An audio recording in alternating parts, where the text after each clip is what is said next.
ఈరోజు కార్తీక పౌర్ణమి సందర్భంగా మీకు అదేవిధంగా తెలంగాణ ప్రజలందరికీ కూడా కార్తీక పౌర్ణమి శుభాకాంక్షలు తెలియజేస్తూ ముఖ్యంగా ఈరోజు యొక్క ప్రెస్ మీట్ ప్రధాన ఉద్దేశం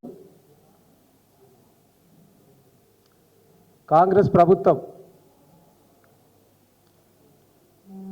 ఏదో వెలుగబెట్టినట్టు ఈ తెలంగాణ ప్రజలకు ఏదో చేసినట్టు గప్పాలు కొడుతూ ప్రజా పాలన వారోత్సవాలని చెప్పి నిన్న జవహర్లాల్ నెహ్రూ జయంతి సందర్భంగా ప్రారంభించారు.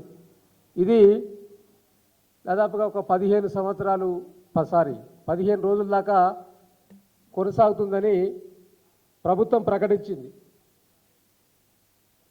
ఇలా మేము అడుగుతా ఉన్నాం ఈ ప్రభుత్వాన్ని, ఈ 11 నెలలలో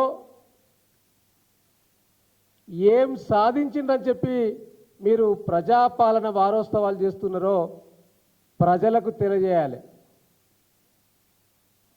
ముఖ్యంగా నిన్న ముఖ్యమంత్రి గారు మాట్లాడుతూ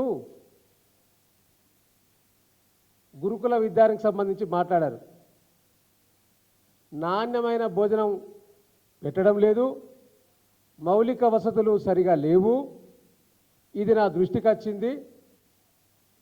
ఇక నుంచి ఇదే పునరావృతమైతే సీరియస్ చర్యలు ఉంటాయని చెప్పి ఏదో కాంట్రాక్టర్లను హెచ్చరిక చేసినట్టు ఇవాళ ప్రధాన వార్తల్లో ప్రధాన శీర్షికగా రావడం జరిగింది.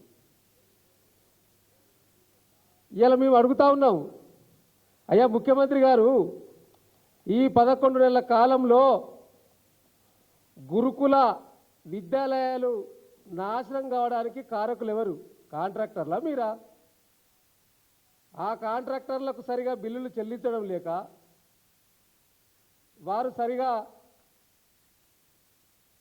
నాణ్యమైన భోజనం పెడతలేరని విద్యార్థులంతా కూడా ఆందోళన చేస్తే పట్టించుకోవాల్సిన ఈ రాష్ట్ర ముఖ్యమంత్రి గురుకులాలను గాలి కొదిలేసి, ఒక మాట చెప్పాలంటే గురుకులాలే కాదు మొత్తం ప్రజా పాలననే గాలి కొదిలేసిండ్రు. కానీ నిన్న మీరు గురుకులాల గురించి మాట్లాడింది కాబట్టి గురుకులాల గురించే చెప్తాను. ఈ 11 నెలల పాలనలో సంక్షేమ గురుకుల పాఠశాల నిర్వహణ గాలి కొదిలేసి దాదాపుగా 500 మంది విద్యార్థులు అస్వస్థతకు గురైతే 36 మంది విద్యార్థులకు చావుల కారణమైంది మీరు కాదా? మొన్న దసరా సందర్భంగా పిల్లలకు హాలిడేస్ ఇస్తే ఆ గురుకులాల బిల్డింగ్స్ ఓనర్స్ ఎవరైతే ఉన్నారో మాకు అద్దె చెల్లిస్తలేదని చెప్పి తాళాలు వేస్తే దాదాపుగా 9 నెలల అద్దె బకాయి ఉంటే వారు నిరసన వ్యక్తం చేయడం వల్ల 3 నెలలు చెల్లించింది వాస్తవం కాదా?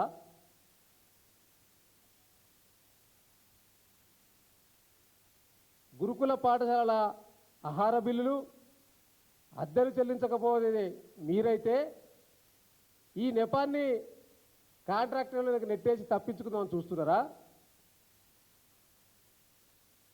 దాదాపుగా ఈ 11 నెలల కాలంలో వందలాది గురుకుల పాఠశాల వసతి గృహాల విద్యార్థులు రోడ్డెక్కి నిరసన తెలియజేసిండ్రు. ఇవన్నీ అప్పుడే మర్చిపోయిండ్రా? నిన్న మాక్ అసెంబ్లీ పెట్టిండ్రు. ఒకసారి ఇది విన్నాక నేను చెప్తా. మాక్ అసెంబ్లీ నిర్వహిస్తే ఒక విద్యార్థిని మాట్లాడే మాటలు, బిల్ ప్రవేశపెట్టినందుకు నేను అభినందనలు తెలుపుతున్నాను. కానీ ఇప్పుడు పాయింట్కి వస్తే మన తెలంగాణ ఒలింపిక్స్ లో ఎన్ని మెడల్స్ గెలిచిందో తెలుసా? 2024లో 0, 100కి 100 సార్లు 0. మన ఆర్యభట్ట కనిపెట్టిన సంఖ్యతో సమానం. సరే మెడల్స్ రాలేదు, పోనీ వదిలేద్దాము అంటే అసలు ఎంతమంది పాల్గొన్నారో కూడా తెలియదు. మన ప్రభుత్వం ఏం చేస్తుంది? గాజులు తొడుక్కుని ముద్దమందారం సీరియల్ చూస్తుందా? సీఎం గారు ముద్దమందారం సీరియల్ చూస్తున్నారని ఒక విద్యార్థి ప్రశ్నిస్తూ ఉన్నది. వాస్తవంగా కూడా మీరు ముద్దమందారం సీరియల్ చూసిరో లేదో కానీ మొన్న మధ్యలో ఖమ్మంలో వరదలు వచ్చినప్పుడు మీ ఫ్యామిలీతో అంతా కలిసి ఒక సినిమా చూసినని ప్రధాన వార్తాపత్రికల్లో అదేవిధంగా సోషల్ మీడియాలో వైరల్ అయింది. శనివారం అది సినిమా సరిపోదా శనివారం సినిమా అయితే చూసిండ్రు. ఆ విద్యార్థిని అడిగే ప్రశ్నకు మీ దగ్గర సమాధానం లేక వెకిలి నవ్వులు అవుతా ఉన్నారు. ఇంతకంటే మీ పాలనకు నిదర్శనం ఇంకేం కావాలి? అదేవిధంగా మీరు మాట్లాడే మీకే చూపిస్తున్నారు. నేనేం కొత్తగా మళ్ళీ దీన్ని కూడా కుట్ర అంటారు మీరు. బీఆర్ఎస్ పార్టీ ఏం చేసినా మీకు కుట్రలాగానే కనిపిస్తుంది. ప్రజలు ఇబ్బందులలో ఉంటే వారికి అండగా మేముంటే దాన్ని కూడా మీరు కుట్రగా భావిస్తారు ఎప్పుడు కూడా. నేను ఇంకో వీడియో మీరు మాట్లాడిందే నిన్ననే. చదువుకుంటున్న విద్యార్థులకు అన్నం కానీ కూరగాయలు కానీ నాసి రకంగా ఉన్నాయి. ఈ నాసి రకమైన భోజనాల వల్ల వాళ్ళ ఆరోగ్యం దెబ్బతింటున్నది. నిన్న మొన్న నేను చూస్తున్న టీవీలలో పేపర్లలో కలుషితమైన ఆహారం తీసుకొని రెసిడెన్షియల్ స్కూళ్ళలో పిల్లలు ఆసుపత్రి పాలవుతున్నారు. ముఖ్యమంత్రి గారు ఒప్పుకున్నట్టే కదా మీరు. ఇక నిన్న మొన్న హాస్టల్లో అంటే మీ పాలనలో కలుషిత ఆహారం తీసుకొని 500 మంది అస్వస్థకు గురైండ్రు, 36 మంది చనిపోయిండ్రు. దీనికి బాధ్యులు మీరే ఒప్పుకున్నారు కదా. ఇప్పుడు ఈ 11 నెలల కాలంలో మీరు ప్రజా పాలన పేరు మీద వారోత్సవాలు జరుపుకుంటున్నారు కదా. ఈ వారోత్సవాలలో మీరే ఒప్పుకుంటున్నారు మీ యొక్క ఫెయిలర్స్ను. మీరే మాట్లాడుతూ ఉన్నారు. ఆ మాట్లాడిన దాన్నే మీకు గుర్తు చేస్తూ ఉన్నాను. దేనికోసం చేసుకుంటున్నారు, ఎందుకోసం చేసుకుంటున్నారు, ఎవరిని ఉద్ధరించినని వారోత్సవాలు చేసుకుంటున్నారు, ప్రజలకు సమాధానం చెప్పాలి. కాంగ్రెస్ ప్రభుత్వం చేతగాని తనం వల్లనే గురుకుల పాఠశాలలో గురుకులాలలో ఫుడ్ పాయిజన్స్ జరుగుతున్నది కూడా వాస్తవమని ఒప్పుకోవడమే కాకుండా ఇవాళ ఆ చావులకు బాధ్యులైన వారిపైన మీ ప్రభుత్వం ఎలాంటి చర్యలు తీసుకుంటుంది? గత బీఆర్ఎస్ ప్రభుత్వ హయాంలో గురుకుల పాఠశాలలు మౌలిక వసతులు ఏర్పాటు చేయడమే కాకుండా ఒక్కొక్క విద్యార్థి పైన 1,20,000 రూపాయలు ఖర్చు పెట్టి నాణ్యమైన పౌష్టికాహారాన్ని అందించడమే కాకుండా బ్రహ్మాండంగా చదువుకొని ఎవరెస్ట్ శిఖరాన్ని ఎక్కే విధంగా ఆనాటి కేసీఆర్ గారి ప్రభుత్వం సహాయ సహకారాలు అందిస్తే మీరు ఎవరెస్ట్ శిఖరం ఎక్కడో తర్వాత కానీ వాళ్ళు కనీస చదువు కూడా నోచుకోలేని అధ్వాన పరిస్థితిలో మీ పాలన కొనసాగుతున్నది. మీరు ఏది చేసినా కుట్రగానే భావిస్తారు. ప్రతిపక్ష పాత్ర పోషిస్తలేమాట, మేము ప్రజలకు సేవ చేస్తలేమాట. మరి 11 నెలల కాలంలో ఎవరు ప్రజల సమస్యలను ప్రభుత్వం దృష్టికి తీసుకొస్తున్నారు, ఎవరు ప్రజల సమస్యలను పరిష్కరిస్తున్నారో ప్రజలకు అర్థమైతలేదా?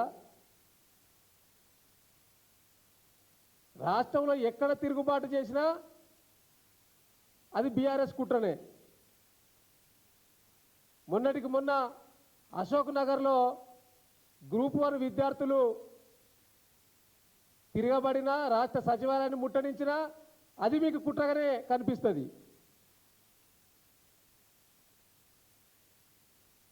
మరోపక్క రైతుల రుణమాఫీ అని చెప్పి రైతులను మోసగించి వాళ్ళంతా రైతుల రుణమాఫీ కాక రోడ్ల మీద నిరసన వ్యక్తం చేసినా అది మీకు కుట్రగానే భావిస్తారు. ఏక్ పోలీస్ విధానం అమలు చేయక పోలీసు వాళ్ళంతా రోడ్లు ఎక్కితే అది కూడా బీఆర్ఎస్ కుట్రనే. గురుకుల విద్యార్థులు రోడ్డు ఎక్కినా బీఆర్ఎస్ కుట్రనే. చివరికి రేవంత్ రెడ్డి సొంత నియోజకవర్గం కొడంగల్ నియోజకవర్గంలో కూడా రైతులు ఫార్మా క్లస్టర్ మాకద్దు, మా భూములు మాకు కావాలని గత 6 నెలలుగా నిరసన వ్యక్తం చేసిన దాంట్లో కూడా బీఆర్ఎస్ కుట్ర మీకు కనిపిస్తుంది. మీకు వాస్తవాలు కనిపించాయి, మీకు అన్ని కుట్రలే. ఎందుకంటే మీరు కుట్రలు కుతంత్రాలతోటి మోసాలతోటి ప్రభుత్వంలోకి వచ్చిండ్రు కాబట్టి మీకు అన్ని గట్టిగా కనిపిస్తాయి. పచ్చ కామెరలన్నిటికీ లోకమంతా అంతా పచ్చగానే కనబడ్డట్టు మీకు పచ్చ కామెరలు ఉన్నట్టుగా భావిస్తాను. బీఆర్ఎస్ పార్టీ ఏది చేసినా దాంట్లో తప్పు పట్టడమే కాదు, తప్పు పట్టడమే తప్పితే వాస్తవాలు ఏమున్నాయనేది మీరు ఇంకా తెలుసుకోలేకపోతా ఉన్నారు. ఆనాడు అసెంబ్లీ ఎన్నికల సందర్భంగా మీరు కాంగ్రెస్ మేనిఫెస్టోలో పెట్టిన అంశాలు మొత్తం 420 అంశాలు పెడితే నేను ఆ 420 అంశాల గురించి చెప్తలేను. 6 గ్యారంటీల పేరు మీద 13 అంశాలు ఇచ్చిండ్రు. ఆ 13 అంశాలు ఎందుకు అమలు చేయట్లేదు? ఈ 13 అంశాలు సాధించిండ్రనా మీరు వారోత్సవాలు చేస్తున్నది?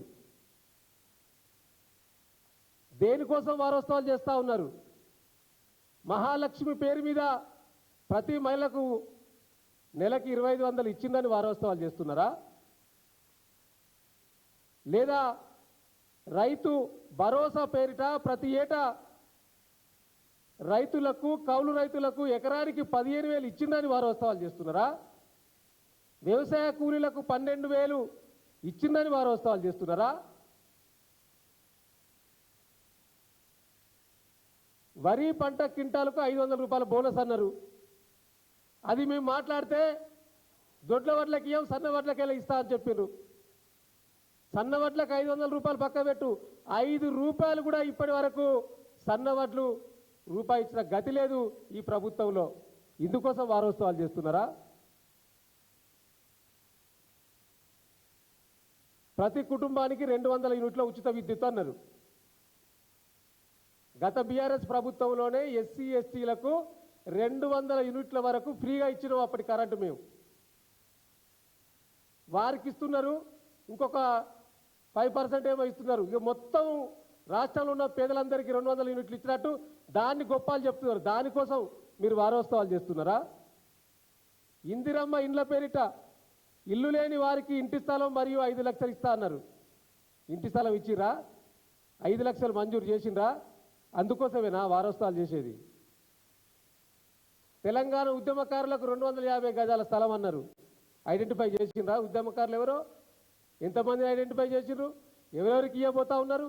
ఇందుకోసమేనా మీరు వారోత్సవాలు చేసేది? యువ వికాసం పేరు మీద విద్యార్థులకు 5 లక్షల విద్యా భరోసా కార్డు అన్నారు. ప్రతి మండలంలో తెలంగాణ ఇంటర్నేషనల్ స్కూల్ అన్నారు.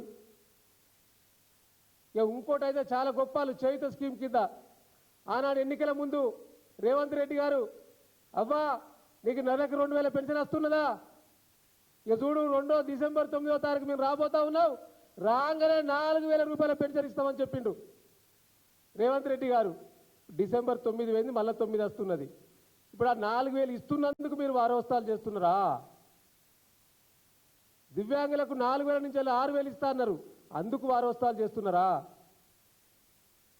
దేనికోసం వారోత్సవాలు చేస్తూ ఉన్నారు? ప్రజలు ఇవాళ అందరూ కూడా మిమ్మల్ని చూసి అసహించుకుంటున్నారు. మీ పాలన చూసి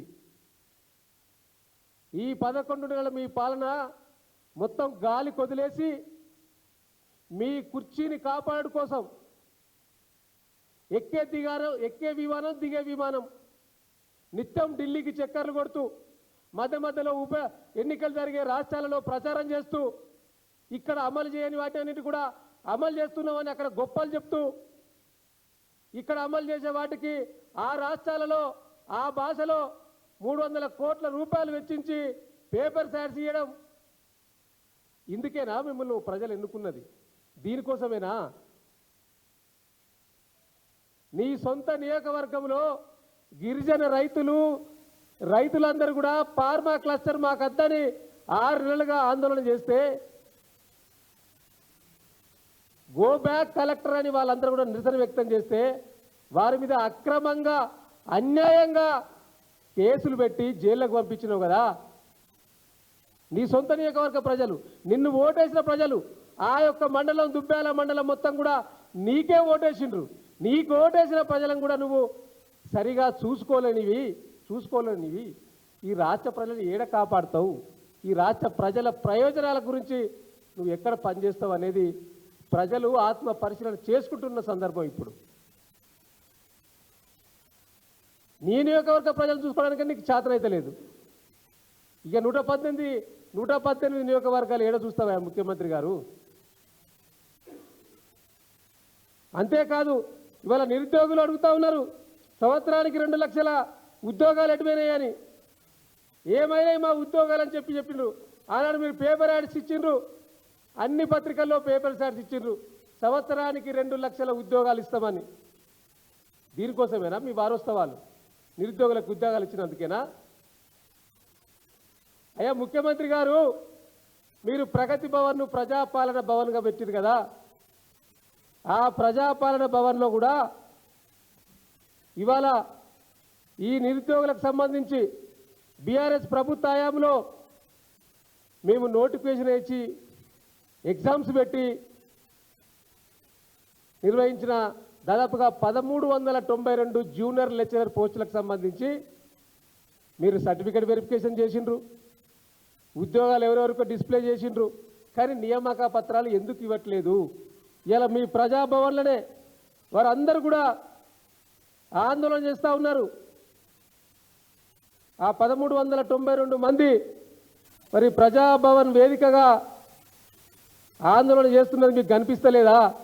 ఇలా సమస్యలు ఉంటే ప్రజాభవన్కి వచ్చి చెప్పుకునేది పోయి ఇలా ప్రజాభవన్ ఎట్లయిందంటే ఆ సమస్యల కోసం అక్కడికి వెళ్ళే ధర్నాలు చేసే కాడికి మరి పరిస్థితి దిగజారిందంటే దీనికి కారణం ఎవరు? మరి ఎందుకోసం ఈ యొక్క వ్యవస్థ ఇంత దిగజారుతున్నదో మీరు ఎందుకు ఒక్కసారన్నా మరి ఆత్మ పరిశీలన చేసుకుంటలేరో మరి అర్థం చేసుకోవాలి. ఇక నేను చూపిస్తాను మీ ప్రజాభవన్లో దాదాపు జూనియర్ లెక్చరర్లంతా నిన్నగాక మొన్న చేసుకున్నారు ఇది.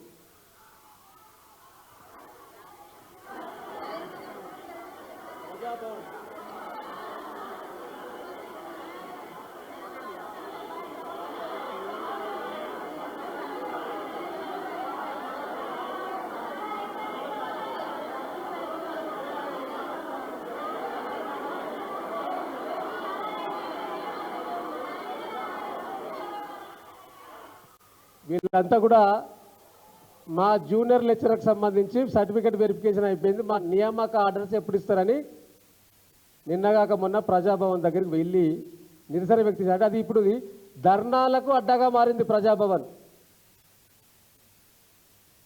వినతి పత్రాలు ఇస్తే సమస్య పరిష్కారం అవుతామని ఆ యొక్క కాన్ఫిడెన్స్ ఇప్పుడు తగ్గిపోయింది జనాలలో. మీ దగ్గరికి వచ్చి ధర్నాలు చేసే కాడికి ఆ ప్రజాభవన్ను దిగజార్చిందంటే మీ పాలన ఏ విధంగా ఉన్నదో ప్రజలు అర్థం చేసుకుంటున్నారు. దీనికోసమేనా మీరు వారోత్సవాలు చేసుకునేది?